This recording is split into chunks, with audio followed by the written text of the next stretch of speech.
Oh, what's up? It's only been 2 whole years since the last episode of this, I think. Let's see. We'll see the one that I saved a second ago just because I made sure it worked.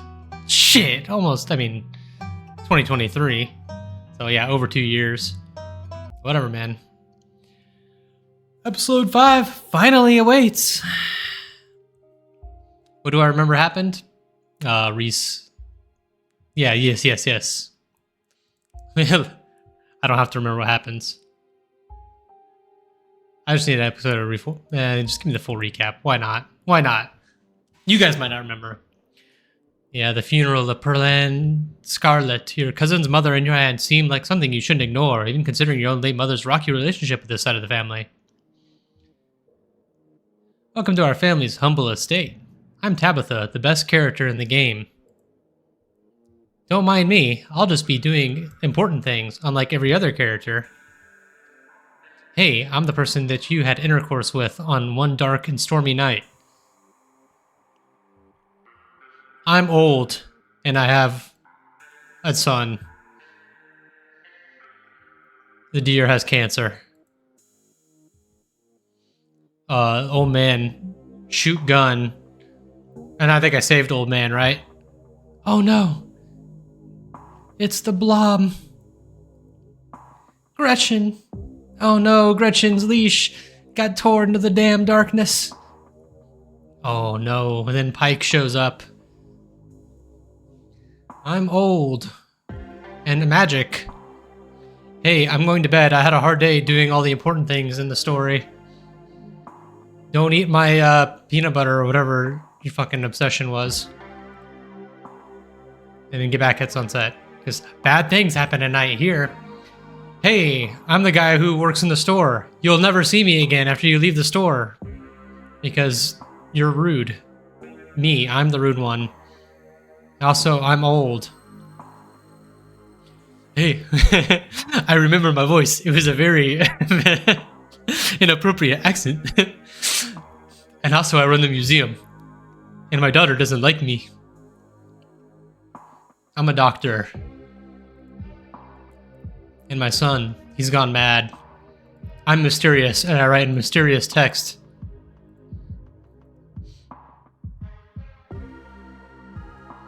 Hey guys, we're gonna go get killed in the mine.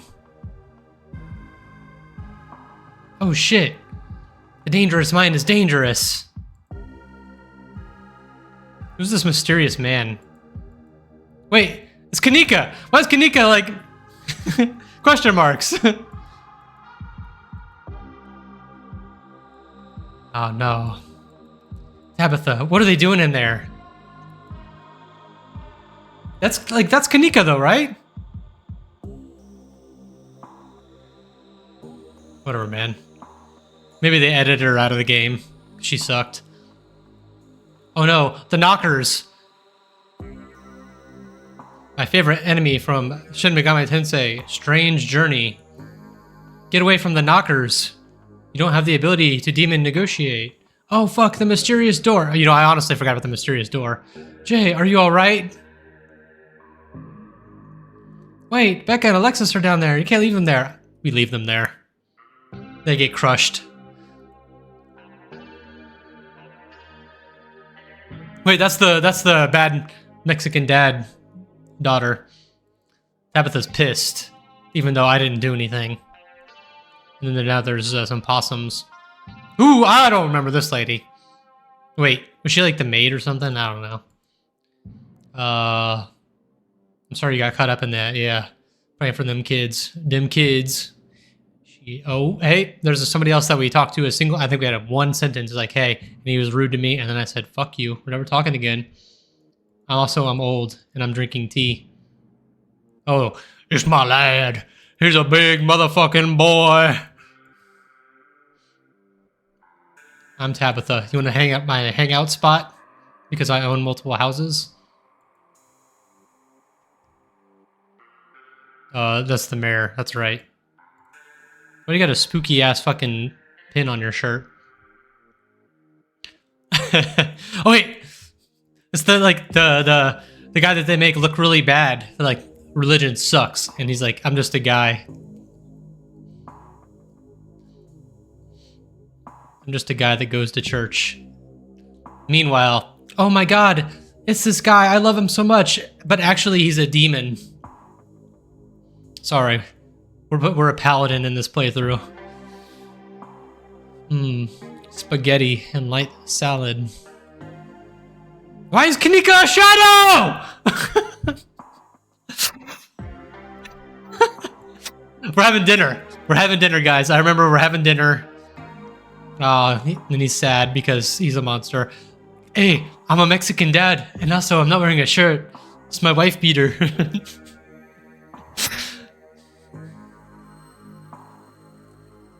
I don't even remember what the hell we were doing here. Oh, yeah. There was a murder in my own house. The stain.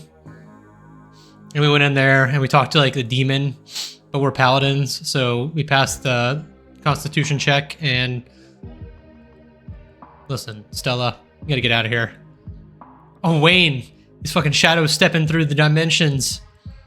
He's on the other side of the numbers. Sins of the father are laid upon the children. That's bullshit, bro. You're a bad dad. Your child's got a lot of sins. Oh, I'm old and magic. We're not volunteering. Yeah. Fuck you, Sybil. Well, damn this whole town to hell. I ain't paying the ghost tax. Before I go, I just want you to know, I'm old.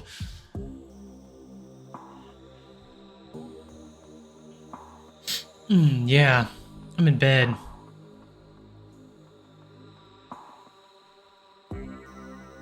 Yeah. I'm old, I have tea. I know everything that's gonna happen because I'm old and arrogant. Bro, it's not what's gonna happen.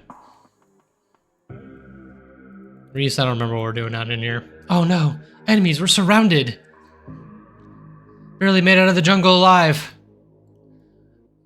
Dying on the edge of the shotgun's the last way you want to go.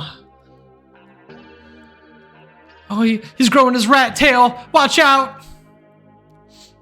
Oh no, this is the fucking bloodborne beast. Oh no. Oh, I don't know where all this other like flesh piles are coming from. Oh shit. Oh shit. I'm lying. Is that your mama? That's your mom. And no, the tranquilizers. Oh fuck no. Oh no, Tabitha, how could you do it? You blew him to hell! And now she's lighting him on fire. That's the power of a paladin. The room smells rotten. Oh, then there's Pike. Don't look so frightened. I just forgot to take a bath. Good night, brother. Wait, Tabitha won't be here tomorrow? I'm gonna tell you, bro. Think I'm gonna go anywhere? Think I'm gonna do anything bad under Tabitha's watch? I'm not gonna do it. All right, that was a great recap.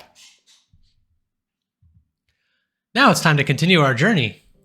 We wake up. A lonely piano refrain echoes through your head as you sleep. It feels like it goes on forever, clumsy and uncertain of itself, stopping and starting at random. But as your dreams start to fade, you realize the music is following you to the waking world, continuing even as your mind resolidifies and banishes the last few remnants of your dreams. When it finally stops, you're startled by the sudden silence. You're awake now, cold and uncomfortable, your muscles stiff and achy, your head still clouded with sleep. You realize there is concerning lack of blanket and mattress. There's nothing beneath you but hard wooden floorboards, dusty and uneven. There's also a weight on your chest, and claws digging gently into your skin.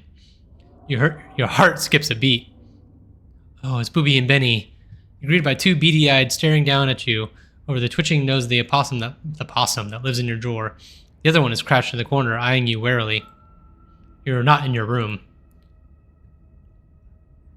Oh, bro, it's no big deal.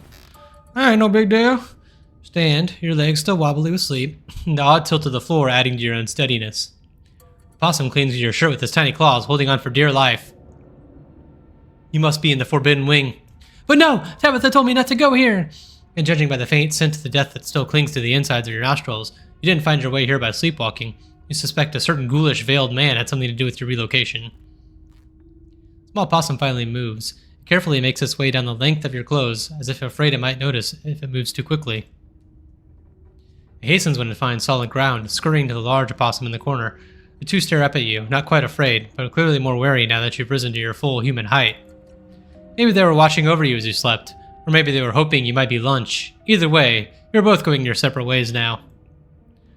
There are two doors out of the barren room. One is a normal doorway, leading into what you assume to be a hallway. The other is a door that must have been once hidden, though the ruined state of the wallpaper has robbed it of its secrecy.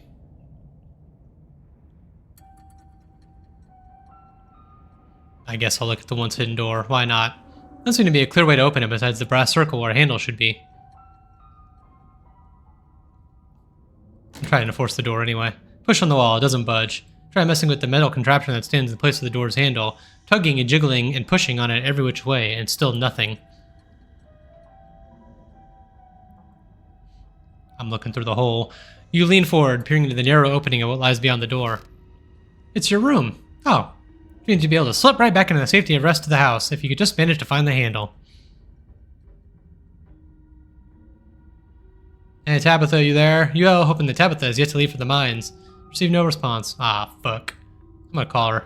You groggily pat your legs before realizing you're still in your evening attire. It seemed Wayne wasn't thoughtful enough to bring your phone from the nightstand. Or maybe you'd prefer if you saw what there's to see in this place alone. Alright, bro. I guess I'm gonna go see. Make your way carefully across the slanted room and deeper into the forbidden wing. Before you is a long hallway. Dust dances in the weak sunlight, beaming through the cracked glass. A tinge of mildew stings your nose, warning you away, though there's nowhere else to run to now.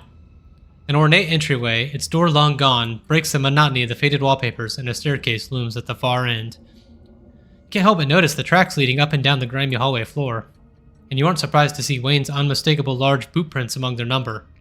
Clearly the forbidden wing is only forbidden for some. If I can see the footprints, I'm going on the footprints. That seems like an exclusive path. You follow the path laid out in the dust. It takes you up a flight of stairs, the way down blocked by debris, and you find yourself on the third floor of the estate for the first time. There are more footprints leading all the way down to the hallway into the farthest door. There are much fainter tracks leading into the room in front of you. Its doorway is hidden behind a stack of boxes. These footprints are old enough to have accumulated some dust. They were also notably not made by boots. If you had to guess, you'd assume they were loafers or some kind of low heel.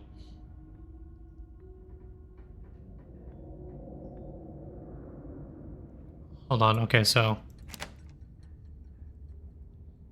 stack of boxes. So can I move those boxes?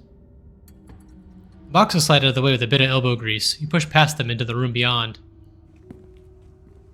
The room is coldly empty. The large antique bed is made, its sheets ancient and dusty, but still somehow giving off the feeling of tidiness, even with the cobwebs stretched beneath the corners of the four-poster frame. You step towards the desk, its drawers practically overflowing with stationery. As you sift through paper, it quickly becomes clear to you whose room this is. There are stacks of bills in Edwardine's name, filling every drawer, and even once you manage to get past the layers of envelopes and trifle paper, you hit a permafrost of receipts. You hit a permafrost of receipts?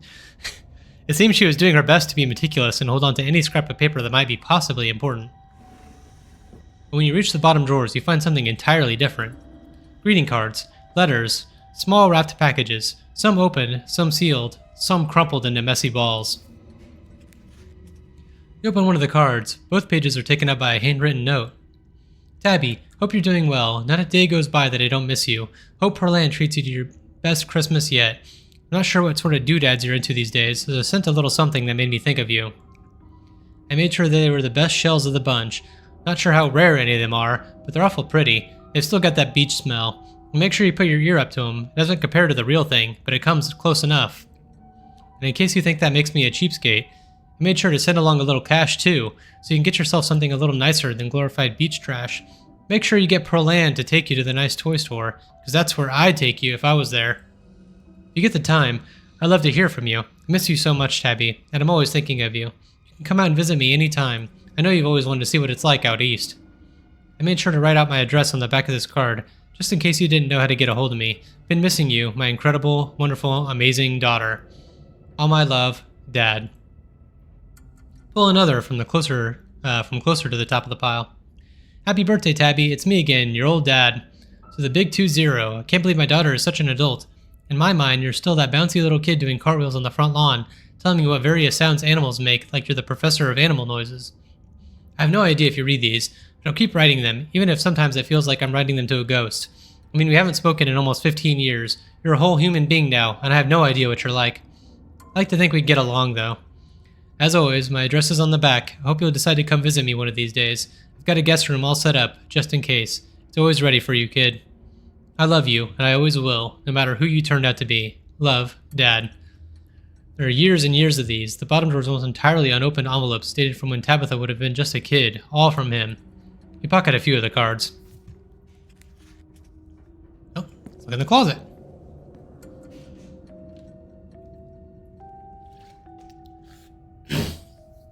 Needing a drink, sorry. A lot of reading. There's a lot more to go.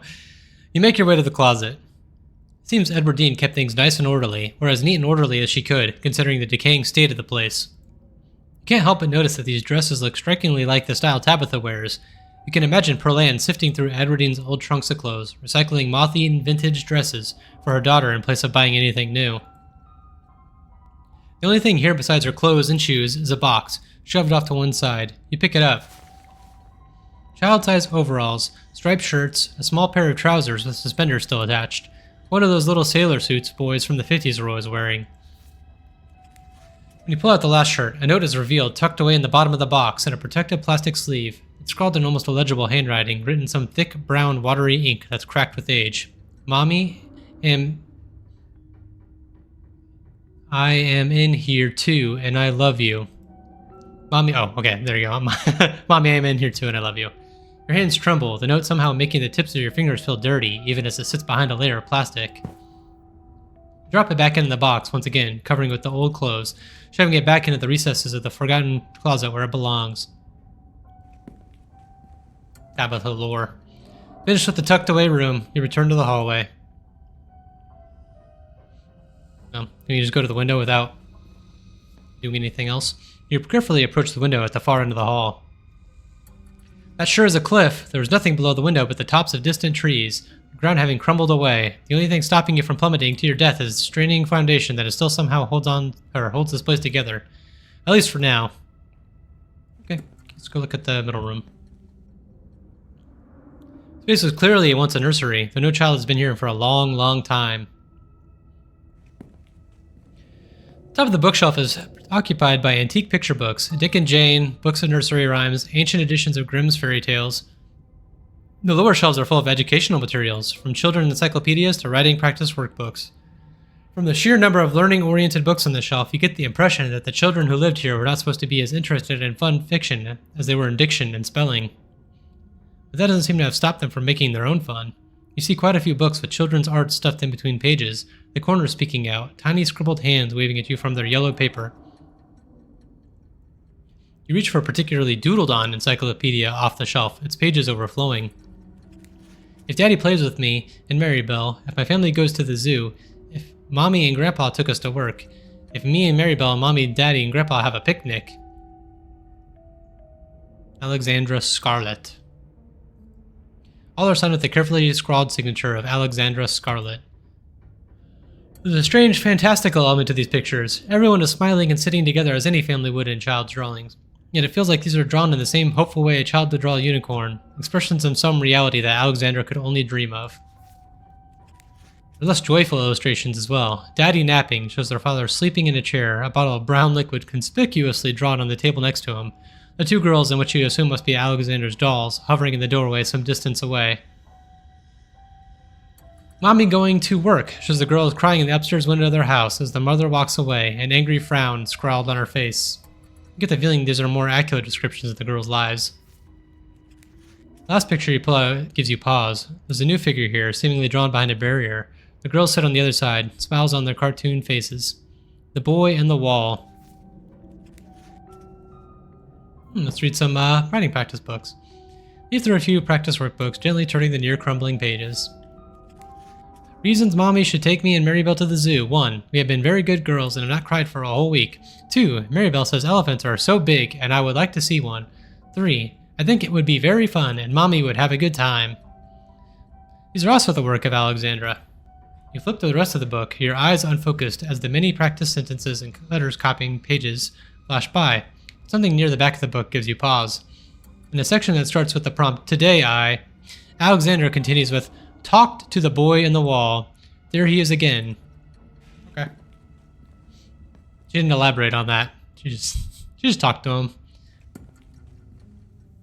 Going, continue to the hallway, following the trail of footprints approaching the farthest room down the hall. The door was clearly meant to be hidden, but it's been left open.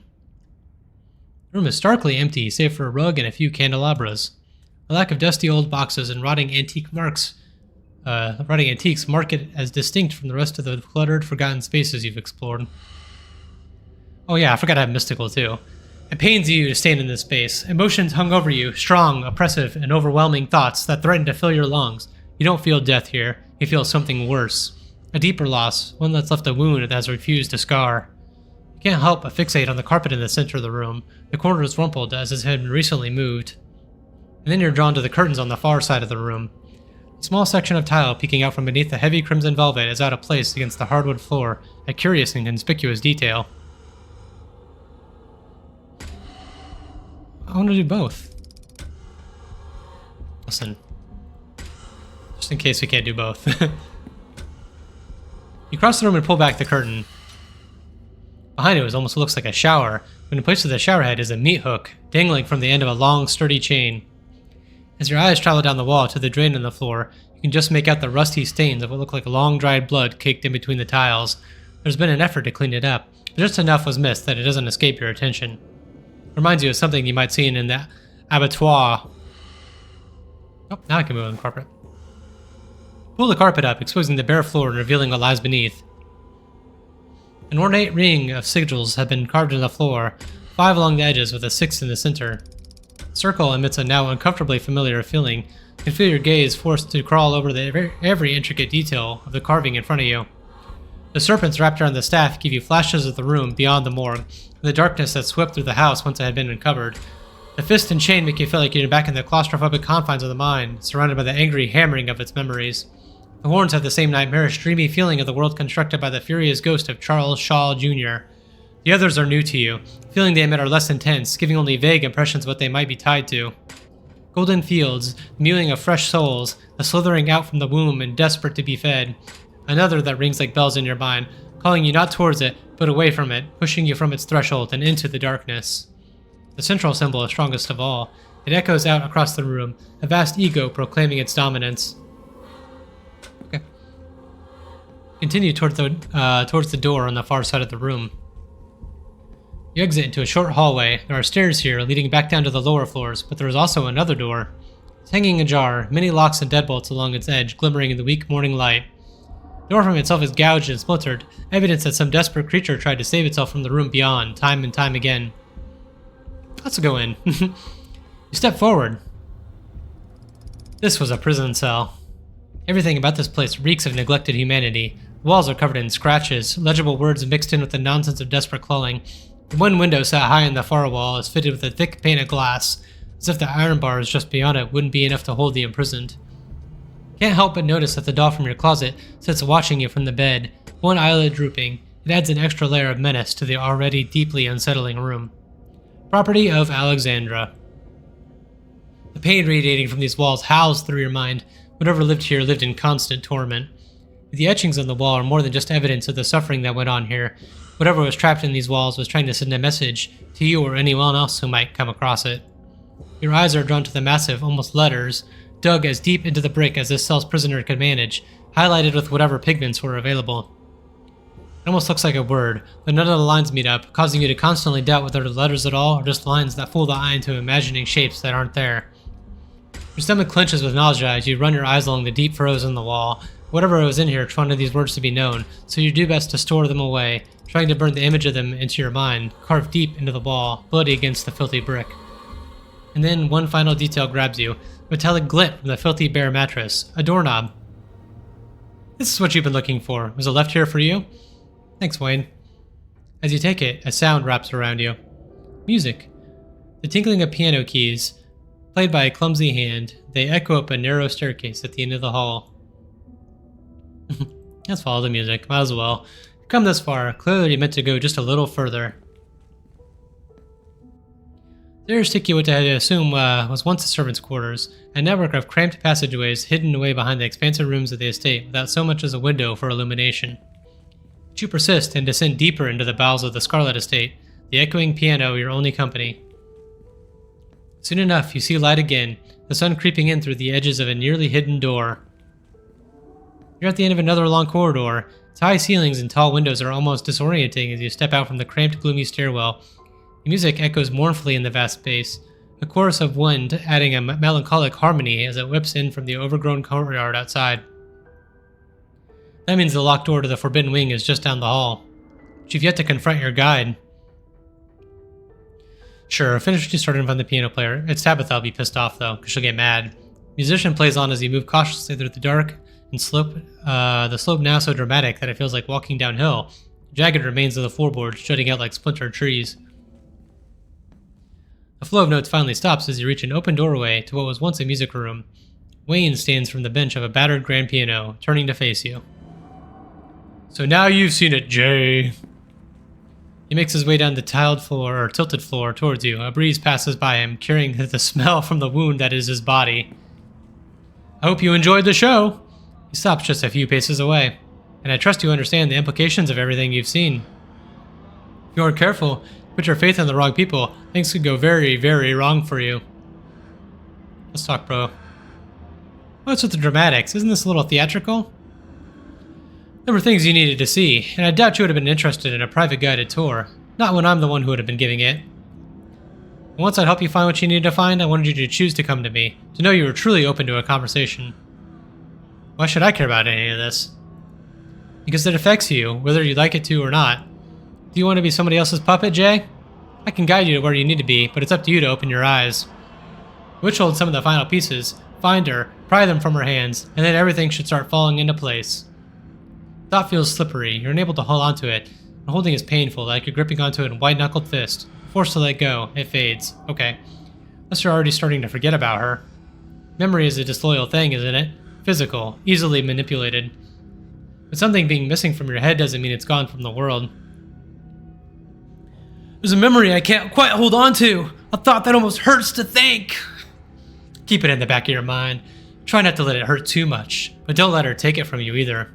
You'll remember when you need to. Oh, are we talking about Grandma? Yeah. Grandma's a bitch. You got a lot to say, bro. Does Tabitha know about all this? Of course. Why do you think she invited you here?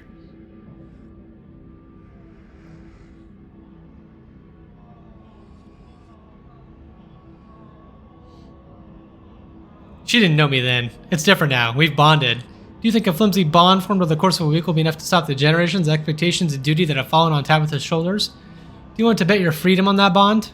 Tabitha will always be a Scarlet. Yeah, well, I'm gonna be one too, bro. Yeah, let's just go down the list. What was with the doll in the room? She liked it, so I liked it too. It was nice to see again after so many years. Did you need to carry off in my sleep? Wayne twitches almost imperceptibly before answering. A moment of weakness. I was impatient. How did I not wake up? You've been a heavy sleeper lately. This town has been demanding so much of you. And I was gentle. Thanks, bro. How do I know you're the right person to trust? If you're still asking questions like that, then there's nothing I can say that will convince you. But I will keep looking out for you, whether you trust me or not. Who lived in that last room? I can hazard a guess. Wayne cocks his head almost playfully. I did. Oh, okay, never mind. I thought it was Alexandra, but I guess that makes a lot of sense too. I've been in that room a long, long time. But my being free now is meaningless in the grand scheme of things. The town itself is enough of a prison that I might as well still be stuck behind that door.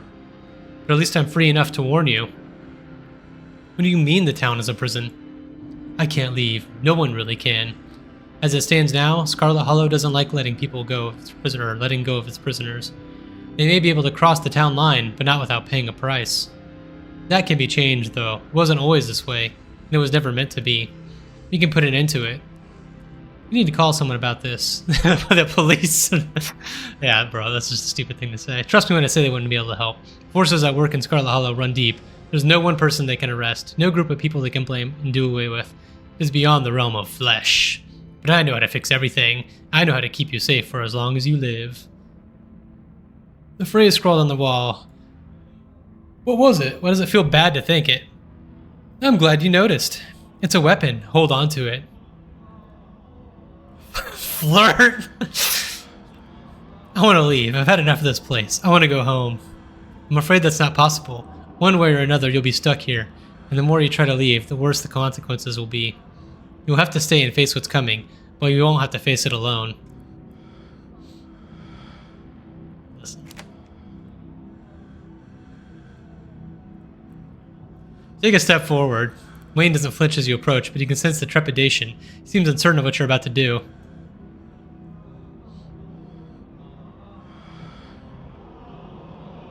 Place your hand on his chest. You lay your hand on his chest. He doesn't flinch away. The cloth of his shirt is stiff with dried blood and God knows what else. You can already feel a slight residue seeping onto your skin from his. His chest rises and falls, warm under your palm. His breath's even and controlled. You really aren't afraid of me, are you? Wayne takes a step forward, closing what little gap remained between you.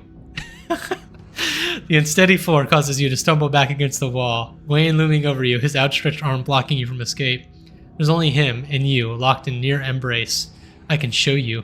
Give you a taste of what we could be, of what I can offer you. He's breathing more heavily now. It's slight but noticeable. He's excited, but trying not to show it. If you're ready.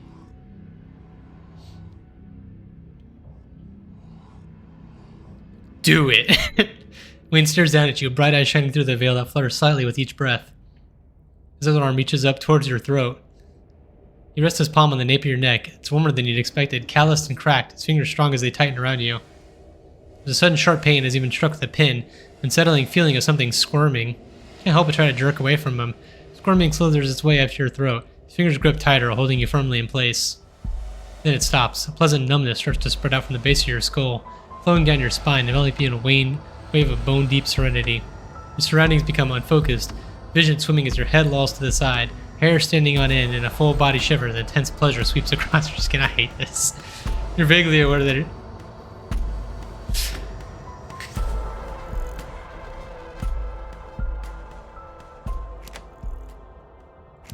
that wasn't real. That wasn't canon. Sorry.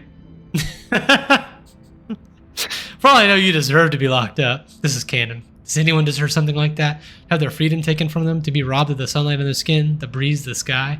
Think about how that would feel. To never see the clouds overhead. To never feel the grass beneath your feet. To never be able to make a decision for yourself. The food you eat to the clothes you wear. To live every day looking at the same four walls and knowing that no one is ever coming to give you freedom. I doubt you'd want that to happen to you. Don't let it. I'll be on my way. See you around. Alright. Wayne steps away, his shining eyes watching you from blinking from behind his veil, finally disappearing back into the darkness of the estate. Nothing to do now but leave.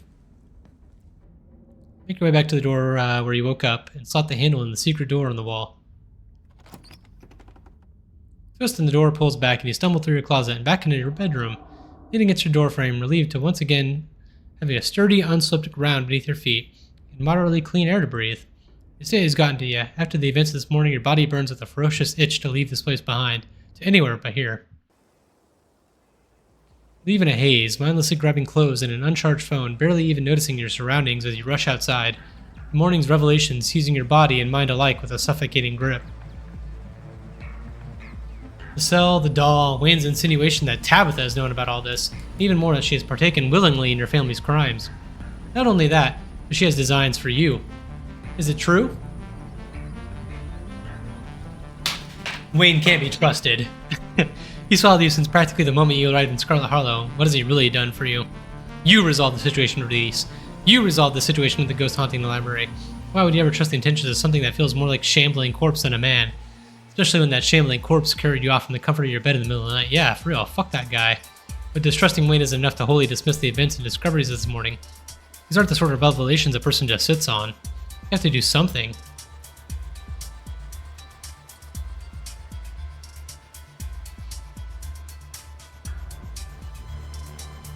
I'm saving here because I want a person I can trust to be Tabitha. If you manage to throw yourself into the arms of someone you can trust, maybe that'll help you. Maybe you don't have to deal with this alone. Can you trust anyone?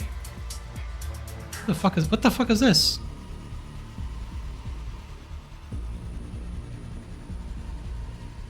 It's a strange fragment of memory dancing at the back of your mind, like someone or something that's played a part in all this. Someone or something that you shouldn't forget. then it's gone. You're left with only the awareness that something you should have remembered. Must not be that important. It's that one fucking lady. It's Kanika. But also,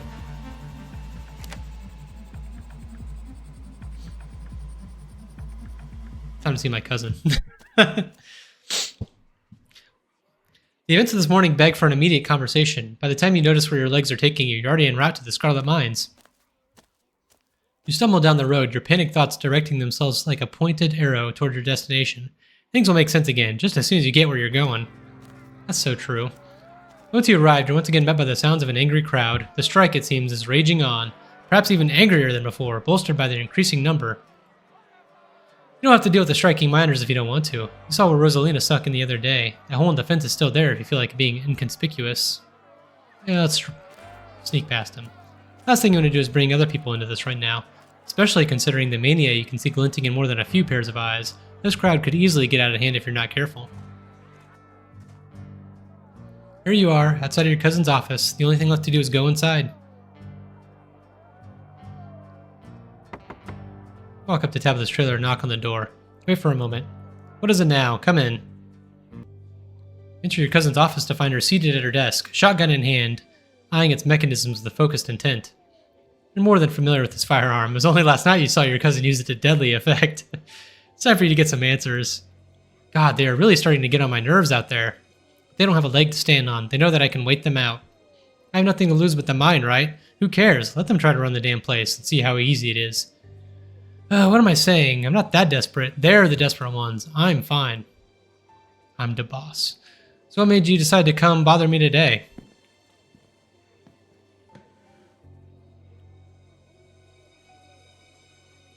I'm just gonna tell you everything. Wayne kidnapped me in my sleep.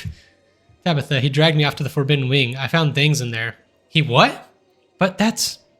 Tabitha's eyes dart away, her pale cheeks losing what little color they had. You shouldn't trust it. You shouldn't trust anything that thing tries to tell you.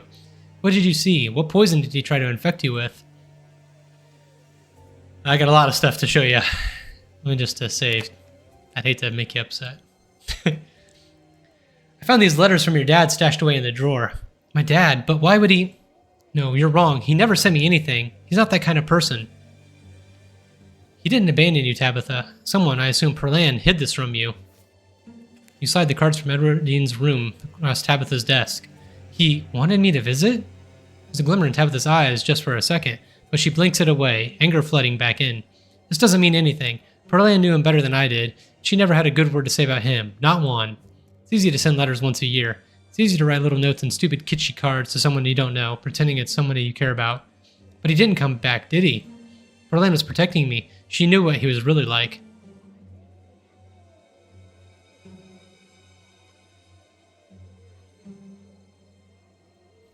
Neither of us should trust any of the Scarlets who came before us. Oh, I see what this is all about. You're trying to get me to turn on my dead mother, before she's even in the ground. Lovely, what a great use of our time. Jay, you got a long way to go before you can ever come close to this kind of manipulation the former Scarlets used to wield. You don't stand a chance of pulling a clumsy little move like that on me. There was the cell, Tabitha, in the Forbidden Wing.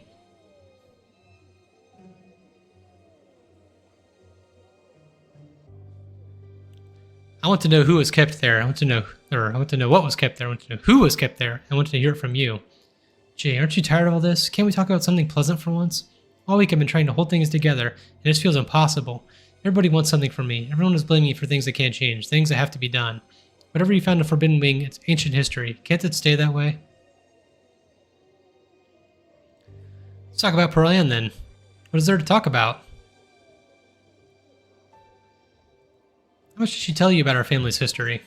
Jesus, Jay, how would I ever know? If she didn't tell me something, I probably don't know that, do I? If you want to talk family history, we can talk family history. But let's not play 20 questions about it, alright? What really happened to her? Why do you sound so doubtful? She had sleep apnea, a lot of people do. And she smoked several packs a day. Her lungs were already basically useless. It was going to catch up to her sooner or later. I'm not surprised. No one else around town was either. Do you really want to continue whatever legacy she left behind, Tabitha? Of course I do. She wasn't the nicest woman in the whole town, that's for sure. But she did what had to be done. I prefer being a bitch who makes sure everything works than someone who gives people anything they ask for till it runs me out of business. But I wouldn't expect you to understand that. You don't carry this weight like I do. Sometimes you don't get to choose to be nice. Sometimes there is no choice. If you don't want to talk about her, fine. Great, let's save that conversation for another time. I want to talk about Enoch. Whoever that is. Enoch, huh? It's always worth digging up the uglier parts of the past, Jay. Usually they're buried for a reason. Who is this?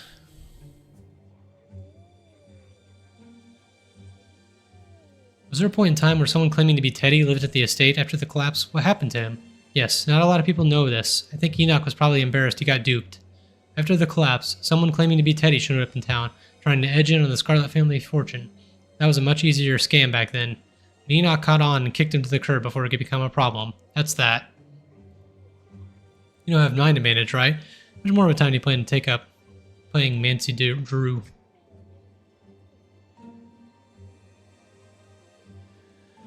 I talked to Wayne after seeing everything, and I hope you knew not to believe a word he said. I mean, the man is all like that, and he's stalking you. Think he has good advice? What is he really? It's obvious he isn't human, Tabitha. He's human. It's not helpful to see him as anything but that. Humans are flawed.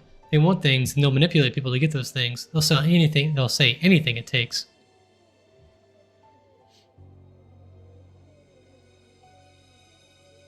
He says that he was the occupant of the cell in the Forbidden Wing. Not this again. Look, stop talking to him. I mean it. I don't know how you can stand to be around that guy long enough to hear him out. I think you need to start asking yourself why he's so hellbent on getting us to turn on each other. And ask yourself what might happen once he finally has you all on your own. Do you think you'll go skipping off together into the daisies? Really? According to him, nothing is able to leave this town. And I think he meant that literally. No, no, no. You just believe anything someone says to you? It's just a small town, that's all. Small towns do that to people. They get stuck. That's what he meant. He's just a freak who always says things in an overdramatic way. Should have put that together by now. He has a weird connection with Alexandra Scarlet. Tabitha is silent for a long, confused moment. Where do you even get this stuff? Why would it matter? Ignoring the fact that Alexandra Scarlet has been dead since whatever year she died, he has connection to me too. That doesn't change anything. He's a creep and he has bad intentions, and I don't need to hash that out. Or hash out the how and why. Just trust me, okay? I know you can. I know you don't hate me. He wants me to find a witch, but he was hazy about the specifics. A witch? Like an evil witch from a fairy tale? Of course he was hazy about the specifics. For one thing, he always is, which is suspicious if you ask me, and for another thing, a witch? But okay, putting aside the fact of reality, Wayne sends you to find this witch, and you do. Do you trust a witch and a guy like Wayne more than me? I thought we were closer than that, Jay. Brother, I didn't say I was going to do it. Seems to think you're going to walk me away in the Forbidden Wing. This isn't going anywhere. It doesn't matter what I say, and it doesn't matter what you think. The two of us are living in completely separate realities. We always have been. There's a long, heavy pause before Tabitha speaks again. You can almost see her chewing on her words, formulating what to say. Wish it didn't have to be that way. Her fingers fidget nervously around the weapon's safety. What if we pretended we never talked about any of this? The stone carvings, like the one in the mine in the library, they're important, right? I know where to find another. We can go together, see what happens.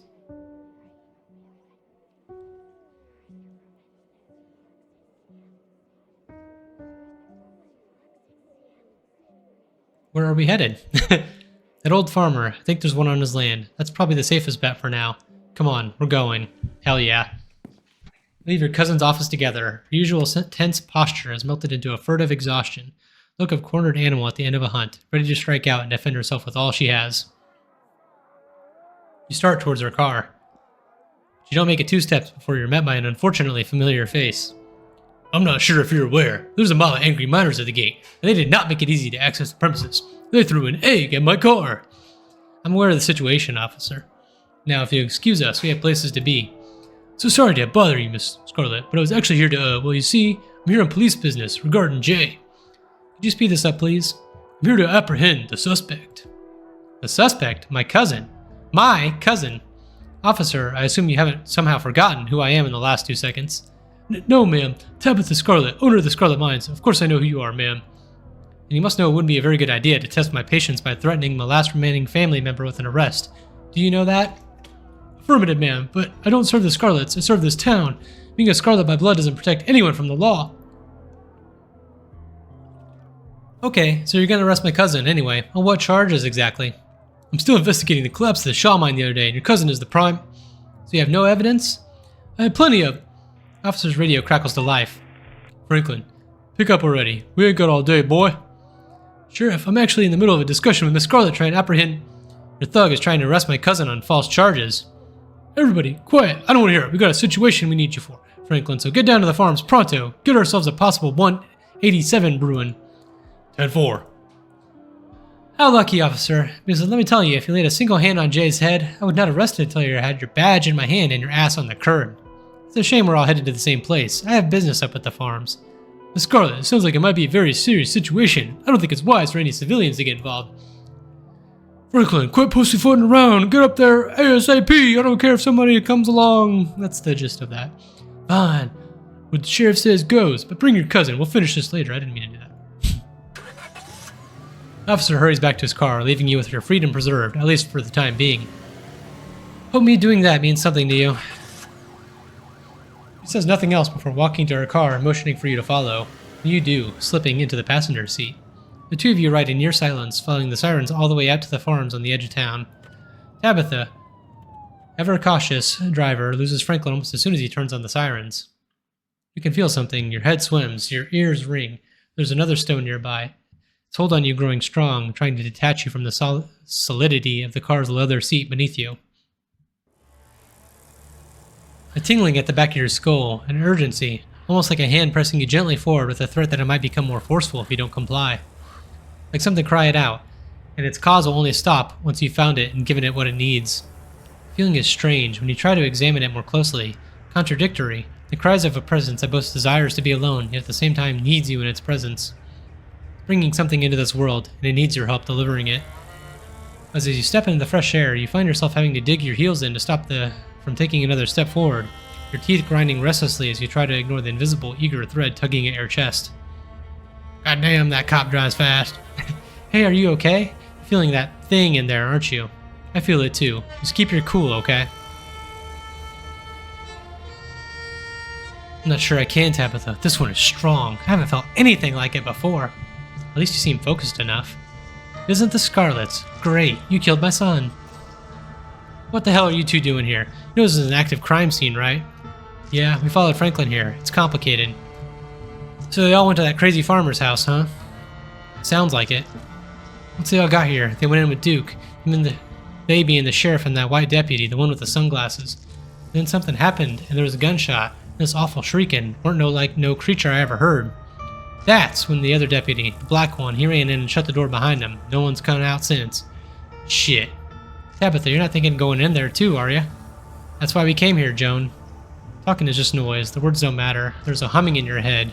Almost like a voice, one you can barely make out, but you know it'll be clearer the closer you get to the stone. What a mouthful. Start wandering up towards the farmhouse at the top of the hill. Hey Jay, slow down, it's dangerous in there, remember? Oh, come on, Jay, stop.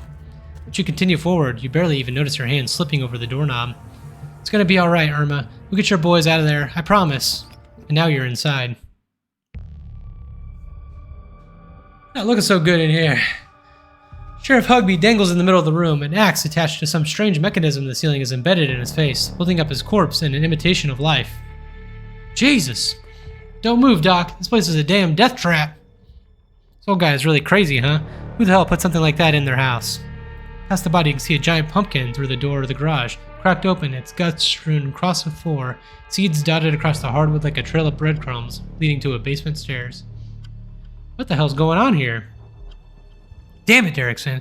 We don't need all these bodies to look out for. Franklin already nearly got himself shot. Dude, come on.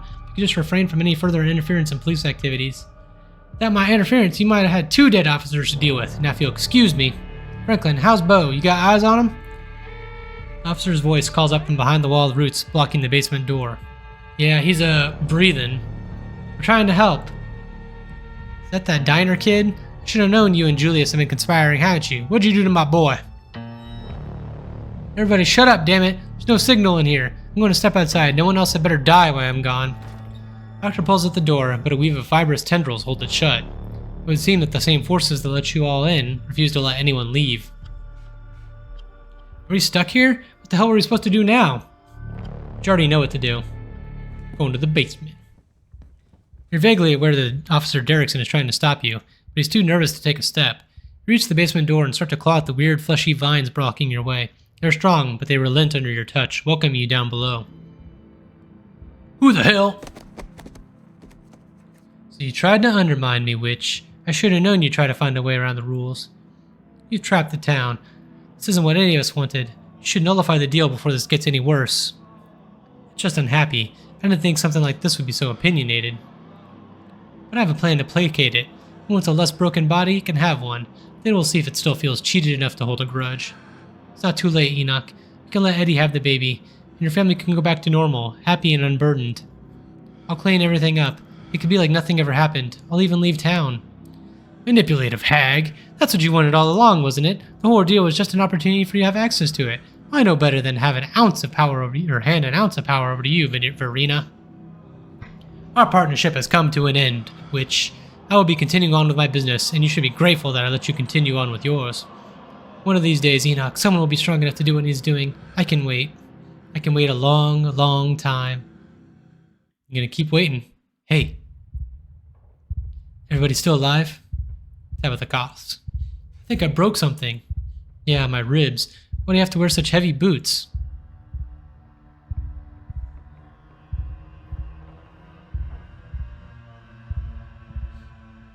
Yeah, that witch. Verena. Who the fuck is Verena? The only witch I know about is Sybil. If she hadn't already fucked this up enough. She's got another thing coming if she thinks she can go back on our deal now. I'm getting what she promised me. Whatever she sent you for, I'll shoot you before you do it, so don't even try. Hey now, everybody. Nobody's got to get shot. Who the fuck is Julius? I guess it's that dude, huh? It's Tabitha, if he evil. Your vision finally focuses, and your mind is once again your own. Avery watches you furtively from across the room. The man, Julius, holds a gun in silent threat. Franklin sits hunched in the corner, an expression icy and unreadable behind his glasses. And in the corner is Beau. Something is attached to him, the source of the awful noise. He stutters with pain inhalations. Beau is still breathing, but he doesn't look well. Stone brought you here, and stuck you in the middle of another nightmare. Gee, we can't get to you, the door's sealed shut. Even as she yells to you, her voice is faint, barely audible behind the now thickened roots and vines that block your escape. How's Beau? How's my boy? Let's bring the Scarlets up to speed, Julius. They look a little shell-shocked. Where do I fucking begin? Alright. So the witch, I caught her doing some shit she shouldn't have been doing, and she offered me a deal if I kept it to myself.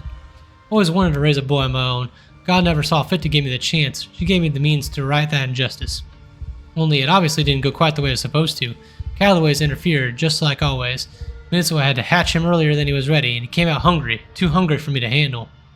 He kept trying to get at me, so I had to hole up down here. Been stuck since fucking Wednesday night. Damn roots won't let me leave, and they've clogged up the drain, so I haven't been able to call that witch and get her to make things right. But I'm a man of preparedness. Figured I would wait it out. So Beau here decided to trespass. Guess he lost a tussle with my boy, and the two of them wound up down here with me.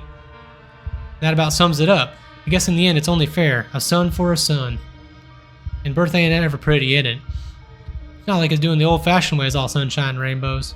Just hope he winds up looking more like a person when he's done cooking. So you blackmailed the witch for a magic bean so you could grow a boy? Watch what you fucking say to me. I'm not saying anything, I just want to make sure I understood your story. I don't give a shit about your story, Tremaine. None of that is a reason to shoot a cop. Didn't even hit you, you fucking pussy. It was self-defense, castle doctrine. What the hell are you talking about down here? What are you doing with my bow? Calm down, Calloway. We got this situation under control. Just let us talk it through. Alright, let's see. Take a drink here.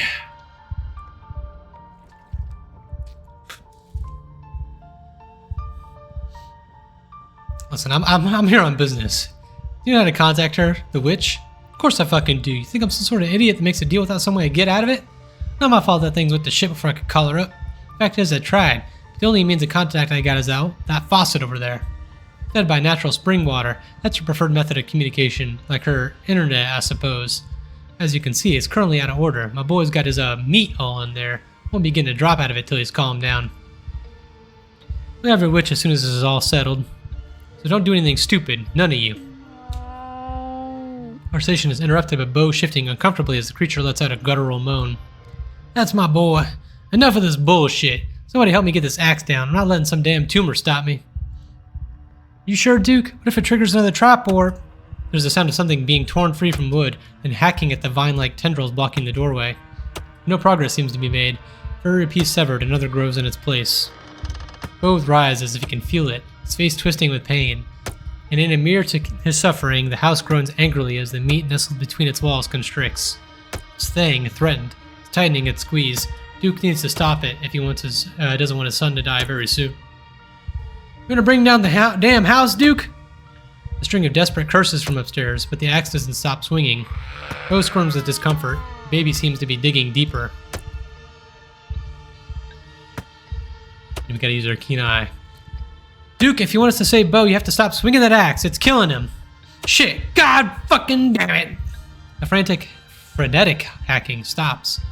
You got 5 minutes, Jay. You hear? I'm on business. The witch.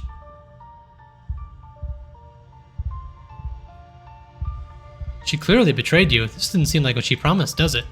Damn it, none of you people have any patience. He needs time, and he needs food. Can't be easy making a baby this way. It's not easy making it the normal way either, from what I hear. But isn't it still beautiful, even the way it is now? It's eating a man alive. It's horrifying. Cop is right. The thing is obviously an abomination. What is he doing here, by the way? If it were up to me, I'd just kill that thing and be done with it. All I want is to get out of here, so whatever that does it the fastest seems like a great idea. That's why you're gonna sit in that corner till I say otherwise. I don't need anybody stepping in to pull some hero shit. Got it?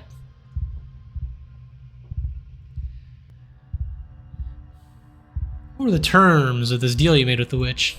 When I caught her doing what she was doing, she offered me this ritual thing in exchange for my silence. I offered it right away, like she could just see right through me, knew exactly what I wanted most. I suppose what she didn't know is I'm not the kind of man who turned somebody in anyway. Her business was her business. She didn't have to bother giving me some recipe to cook a boy from dirt, blood, and pumpkin seeds, but I took it anyway. And I just sat on it for a while, till a moment of weakness. What was the ritual? Did you do something to Duke's pumpkin? It wasn't his damn pumpkin. It was on my property, and the only reason it got as big as it was because I was fed it my own blood every night since the day it was planted, bleeding on the dirt like some kind of Satan worshiper. That don't make it mine. I don't know what does. God knows I felt crazy doing it, though, but I'm not proud to say my judgment was a bit clouded. I was in a bad way. I thought of bringing a boy into the world was just about the only thing that made me feel like I should stick around. Not that any of you need to know about all that. Only serves as an explanation as to why I trusted her in the first place. What was she doing, though? Yeah.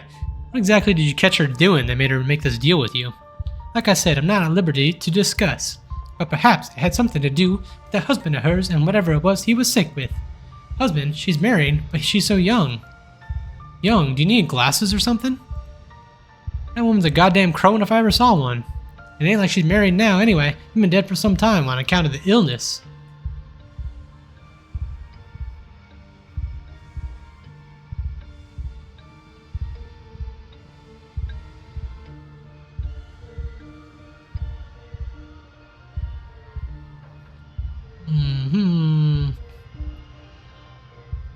Is there really no other way we could separate him from Bo? Maybe if we offered something better. This ain't a debate. Shut up or I'll shut your mouth for you. I don't know, Julius. I think there's something we're missing, if Jay thinks so too. Maybe it's worth talking about again. That's why I'm here in the first place, right? To come up with some other solution? And you and I already decided this was best. That discussion was had and done with before anybody else even showed up. Bo twitches, his skin blossoming with fresh bruises as the thing takes more of him.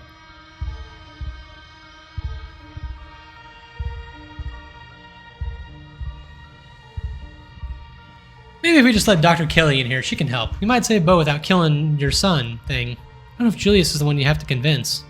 Baby is pretty freaked out now. It's been getting worse ever since anybody started coming in. It's trying to protect itself. That's right.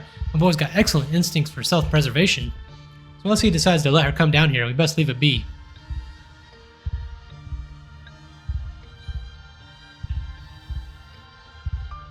Hey Franklin, how'd you get down here? What happened? Stairs weren't blocked when I got here. I was the first one down. Duke warned me about the gun. He got off a shot, but I was already rolling. And now your gun is halfway across the room, but mine's right here in my hand.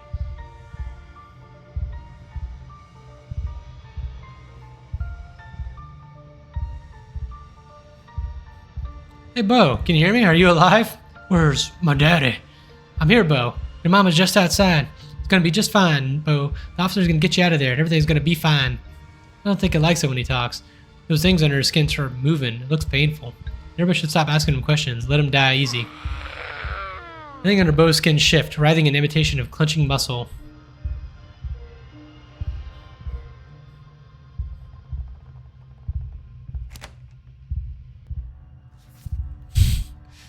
We might be saving here.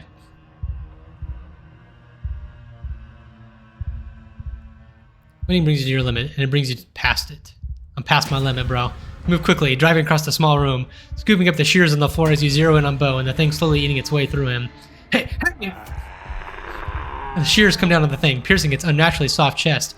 Bo's stolen blood pours out of its orifices in thick sludge. Bo gasps as if it's him you've stabbed, the thick veins under his skin expanding, writhing. No! Oh! You stupid! You shoot my cousin, old man, I swear to God! You whirl around to see his gun train on you, your heart freezing in a split second of utter terror. The Deputy Franklin seizes his moment. He lunges for his gun, grabbing and aiming all in one cop movie motion, turning Julie's attention away from you. 2 shots are fired, so close together it sounds like an echo. You scramble, back against the wall. The aftermath of the momentary violence comes into your ears. Her focus, your ears ringing, muting your surroundings. The baby isn't moving. Bo, in contrast, shows clear signs of continued life, shifting uneasily despite the vines still embedded in his skin. The 2 men, Franklin, gasping his last, bleeding profusely from a wound in his neck, and Julius, a clean bullet wound on his temple, dead already. Can't see. Is he dead? He's dead. Did I save anybody? Yeah, bro, you saved me. Thanks. Franklin doesn't say anything. He slumps, his chest no longer gasping, any desperate sips of air through his mangled neck. Finally, the vines slacken, the womb no longer needing to hold itself together. Another thing it's feeding on has died, hung with 2 of its prisoners. The faucet in the corner of the room, finally unclogged, bursts to life, and water pours out of the dirt floor, mixing with the flesh, blood, and tissue into a charnel house slurry. Daddy? Jesus Christ, we need a doctor down here right now! It's really dead. Julius and Franklin, they're both dead. And Bo, God, I don't think he's gonna be okay. I was supposed to help. Yeah, bro, well, you know what? Didn't help. Your hands are wet. The water is spreading, pooling around you, making the floor slippery with mud. Somebody finally trusted me enough to ask for help, and this is what happened? What the hell is with the water? I have to get out of here before this place floods. What if we can't save Bo? Why did they have to die? I was supposed to help, and they died. Even the baby. It didn't know what it was doing. It didn't know it was hurting him.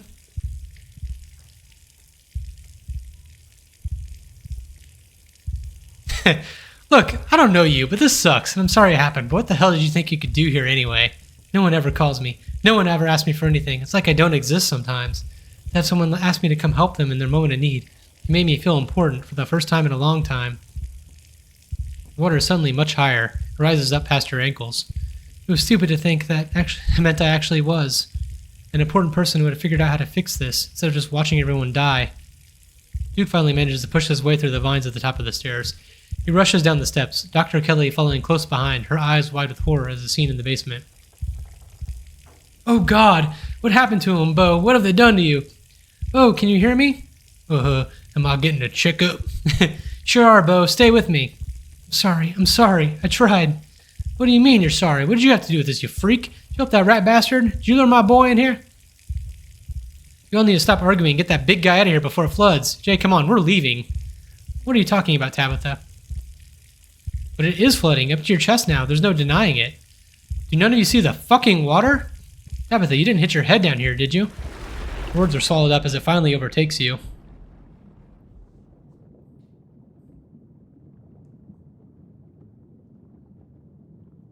I feel like you're choking.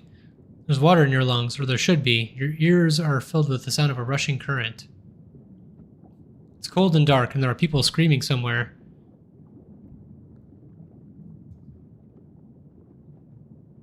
Their bodies in the water with you. They are all dead. 1,000 corpses, 1,000 homes, all torn to pieces. The flood recedes. It hasn't happened yet. You are the mother of a daughter, and your daughter has told you about her terrible dream. It's going to kill everyone. You're not the one who had the vision. Not yet. It's only been described to you by the daughter you've been teaching, as your mother taught you. You're the only one who could stop it, Mother. But you won't be strong enough. Her words are heavy.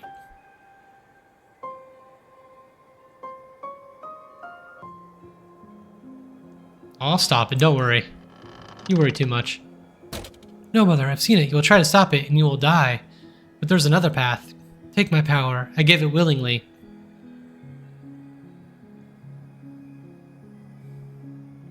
I won't destroy my own daughter. I won't be destroyed. I'll be with you the same way I was before. I will never leave you so long as you live. I'll reject it and let 1,000 die. You deny your daughter. A flood comes, and despite your best effort, the village is swallowed, 1,000 bodies and 1,000 homes. But that's not how it happened. This has already come to pass, and there's no changing it now, no matter how much you might wish it had all gone differently. What? Okay. You accept your daughter's decision. She is not a child she once was, and there's confidence in her that you have no choice but to respect. Okay. You take her back, her power becomes yours. Flood does not come, the village is saved, and no one ever knows the sacrifice that was made for their lives. No one but you. Years have passed. You outlive everyone you used to know. You move on, you meet new people, you start a new life. You have another daughter. This time the vision is yours. The piece of your first daughter that lives with you shows you what is coming. Rotting bodies in the street, the smell of sickness on the wind, church bells ringing for an endless parade of funerals, an entire city whose gates will never reopen, everyone inside the walls falling to the curse of the plague. You are among their number, your body no longer strong enough to heal even itself. You are not enough to stop it. Not as you are. Just absorb your other daughter. There's another path, a narrow thread. If you were stronger, you could tug at it and unravel the tapestry of the future. Mother, what's wrong? Your daughter will never be as strong as you are, not after what you had to do, but she still carries in her some strength. Enough. You tell her what's coming, and you explain what she has to give up. You both have to give up. You love your daughter, after all. You will miss her as you missed your first daughter. She is angry. Even when you try to explain that she'll be a part of you, that she won't die, she cries and cries. She tries to run away from you. Fate is attempting to cut loose its thread. Yeah, just give up on the city. Your daughter leaves, you resign yourself to the future. She's one of the first to die. The streets flood with disease, and the bodies are buried and burned and left in heaps on the street till no one is left to remember any of their names.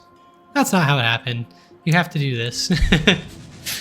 You do not let your daughter run from you. You suck her in. No plague comes. The city never knows it would have been a ruin. There's an unhappiness in you.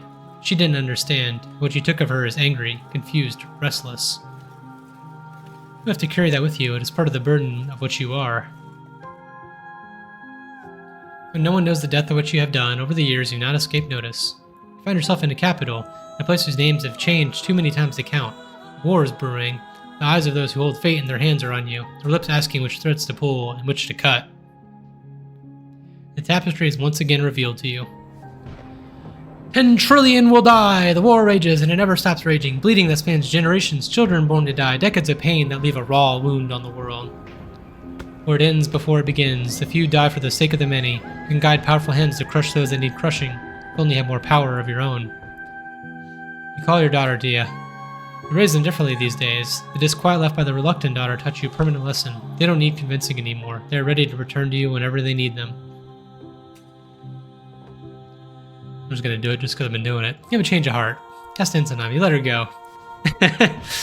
Hundreds of thousands suffer. You saved her for nothing, but of course that's not how it happened. You suck her in. Stutter joined her sister as easily as she'd been trained to do so. You're the only one who will remember her sacrifice and her name. Small rebellion is crushed before it becomes a revolution. The people in power are happy. You leave. You don't want to see any more visions of war. You set your sights on a place where there are no kings. And yet, not even an ocean away, power finds you, a man with aspirations. Anyone can hold power here. You have discovered if they're vicious enough to want it. The hunger in him senses the power in you. For a time, you humor him. You allow him to give you your life of comfort, you and your daughter. You don't see a future where he ever grows more powerful than you can manage, not until the vision comes. A war like none the world has witnessed. A fledgling nation devoured in the nest. A man who sits on a throne where none was meant to be, the world under his cruel fist, bowing to its crushing weight. The very ocean stained red by his influence. He is already on his way. You realize too late. You've been too close to him to see it. Your choices have already narrowed. The war is coming whether you strike now or not. A loose thread sticking out from a mass of blood with you too weak to grasp it. But you have a daughter. You've always had a daughter, until you don't. It's time to rest. The world needs you. You can't let it end like this. The part of you that is your first daughter can't let you. We suck our daughter in! She joins her sisters, as is her destiny, and you remove him from the world. The hole where he was is filled by lesser men, none of whom remember whose shoes they're stepping into, none of whom can hope to command the way he would have. Blood is spilled, less blood, but you still feel every drop.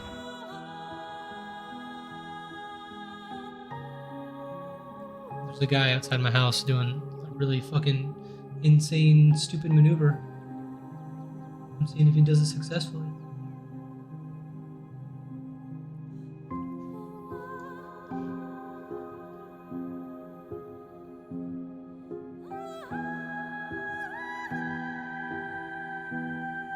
Alright, nice one, bro, I guess. You hide yourself away from the world, you and your daughter. The visions still find you, but here they are small. The decision's simple. You can make them all the same, helping where you can. A storm halted, a conflict settled. So one day, when you're shown a dark pit, splintering wood, debris trapping everyone inside, bodies burning as the very rocks catches fire, children screaming as their flesh bubbles, in silence as lungs fill up smoke. Know the choice that lies in front of you. Nah, not this time. Take your daughter's hand and you look her in the eyes. They're green like yours. You don't know what to do at this time. You stare out over the hills together as a plume of smoke rises into the air, but you can't hear the screams from here. You assume you will die one day like anyone else. After all, you're long past due. Maybe you'll be lucky enough to know your grandchildren before you go. Then a man comes, and with him a vision. He has already decided he is bringing something here, something ravenous that doesn't belong, but that has been pressing at the edges of your world, trying to find a way in. It has its way now, whether you help him or not. Or the thread you followed comes into focus, and for the first time, you follow it beyond your death. Disaster after disaster, crisis after crisis, thousands of years of little cuts that you weren't there to mend. On it goes, longer than you can ever hope to follow, its toll eternal and incalculable. But there is a new thread too. If you are patient enough, if you are strong enough, when the moment finally comes, if you do everything right, you can devour this thing that sits outside the world, and it will give you so much power that you will never have to take a daughter back again. You could fix as many things as you'd care to fix. Floods, plagues, wars, kings. You look into her green eyes, so much like yours. You can't, but you did. You welcome her back, as you have with every daughter before her, and you help the man. He is arrogant. He cheats the thing from another world in every way he can. He wastes your time. There will have to be more daughters before the day comes that this will be over. But days and daughters come and go, and you are very patient. You have to be, if you're to stop the hurt that would scar a world without you there to guide it. Oh look, it's fucking Kanika. And now you are here, on the cusp of the end, the final daughter. Tabitha? Tabitha wipes her wet cheeks, doing her best to hide her tears before anyone can notice them. What are you two doing here? Are you real? Yeah, we're real. Are you? I don't know. Probably. I wasn't expecting anyone to see me off. I especially wasn't expecting the two of you. So that means you've made up my mind, yeah. Don't try to talk me out of it. It won't work. You're a good person, Kanika. I hope you know that.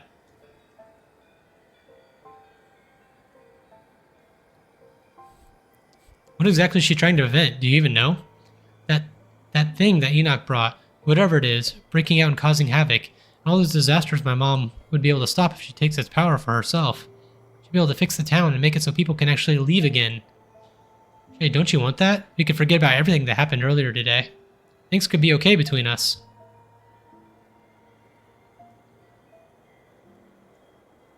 I'll just do this because I don't think I've ever seen you without glasses before. It suits you. Huh? You're wearing contacts. What does that have to do with anything? But there's something about this inconsistency that nags at you. The illusion wavers, trying to maintain its hold, but it's too late. Ha ha ha! Of course, I should have known better to think I could hide it from you, Jay. I'd hope it would be all over before you could find me. I know it can be unpleasant to watch. I'd hope to spare you, even if I knew in my heart that all the worthwhile roads for you to walk would bring you here right before I could finish my work. I wasn't trying to trick you for what it's worth, though I'm sure that doesn't sound very truthful. Please try to trust that this is all in your best interests. Cousin knows that, of course, don't you, Tabitha? Tabitha says nothing, averting her eyes from the witch's gaze as best she can. I'm doing this to save you, and the town as a whole. Hasn't everyone been stuck here long enough? Kanika can't save them on her own, but I can. Wish this wasn't how it had to be, but it's the only way either of your stories get a happy ending. There's no illusion masking her words, no trickery, she is speaking her truth. But perhaps there remains a narrow path for you to walk. It's true, Jay, it's true. I'm sorry I let you think I didn't know anything about what was wrong with the town. That was before I knew you, okay? So try to trust me now, we have to do this. Listen, Tabitha. I'm sorry, but I won't do it. Of course, the scratching in the wall. This is what it was for. Jay, no, you don't know what you're... You don't have to know how to speak it. The thought of it brings the sound to your lips. The name forcing its way out, yearning to be free from your mind and used as the dagger as it is. Yeah. Fuck her. The dagger tears into her. Everything that is not her pours out from the delicate tapestry of her existence. The parts she arranged so neatly, scattering. Their voices filling the dream around you, confusion as her careful order is upended. A single dangling thread comes into focus. What's going on? Before another word can slip through her lips, Tabitha's mouth seems to vanish. She silently claws at the smooth skin where it used to be. I'm still just as strong as I was. Don't be fooled by appearances. Jay, listen to me. I am one of very few people who want to see you walk free. Truly free. Tabitha knows this. Her family knew this. They didn't want this for you. Tabitha is going against generations of her family to do it. Save her last remaining relative. That means something. But even if you don't believe a word I've said about your own safety, I'll give you something else too. A piece of my power to keep for yourself. As you are now, you're limited in your potential. There's so much more you could be. I could give that to you. Consider it a wish granted. I only need to finish what I started. I'm pulling the motherfucking thread. You ignore her offer. You grab the thread and pull. The delicate tapestry is unwoven, the witch's careful work torn open, if only momentarily, as her daughter's hands are finally unbound enough to grab for their mother. The cries are a song, calling out as they drag her down into the depths of their mass, craving her warmth, her attention, her love, as it has been for so long since she held them. The tapestry weaves itself shut around her. The cries grow quiet, sated. The witch is gone. Kanika catches her breath in the space once occupied by her sisters. Now she stands alone. Though she isn't really alone. Not anymore. She never will be. She wears the weave of all those generations of power. Someone has to. What did you do to me? Tabitha's lips finally unseal. Her mouth reappears, fixed in a confused scowl. That's a good question. Is she gone? Or is she what you were going to be? I can feel her in here, but she's small. So small, it's just like she's a thought. We're all screwed, aren't we? We had a way out of all this, and now I don't even know what we have. I'm sorry, Tabitha. Don't apologize. Jay, what did you do? I want answers. I took Sybil out of the picture. She was a problem, and now she's gone. But now I'm stuck with all her power, and I don't know anything. She never taught me anything. She let me think magic was fake all my life. How am I supposed to figure out how to use all this? Am I going to have to do what she was going to do? She didn't tell me. It was all so vague. I didn't know. I didn't have to know then. How am I supposed to save this town if I don't know what's wrong with it? I don't know. My cousin just killed the only person who seemed to have a plan to fix things. Maybe if she's a voice in your head, she'll let you in on what to do. Otherwise, I guess we just have to see how things play out. If you ever get out of here, I think I can manage that. Everybody hold on, okay? Kanika takes both your hands. She pulls and the world shifts nauseatingly around you. It feels like you're being buoyed upwards, ascending rapidly. Her firm grip on reality seems to rush to meet you until finally you surface. Oops.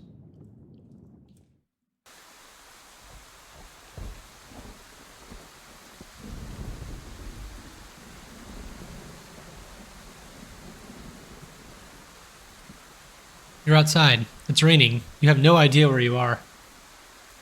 Tulip? Janie? Oh, hey. This is the end of episode 5. Only one major content update remains until the story reaches a conclusion. Okay? So I'll see you in another, 3 years, man.